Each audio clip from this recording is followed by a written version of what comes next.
Hey friends, if you wish to fix the issue of laptop volume being too low on your Windows 11 computer, then please watch this video. I will guide you through the resolutions. Now, obviously go to the system tray and try to increase the volume.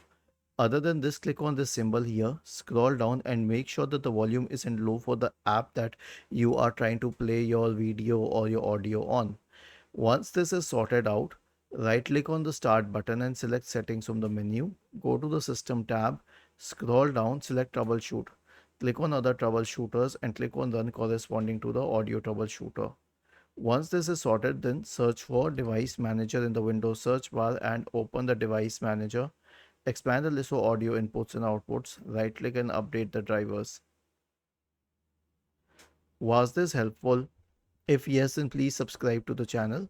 If not, then let us know in the comment section of the video on how we could help you further. Thank you for watching this video and have a nice day.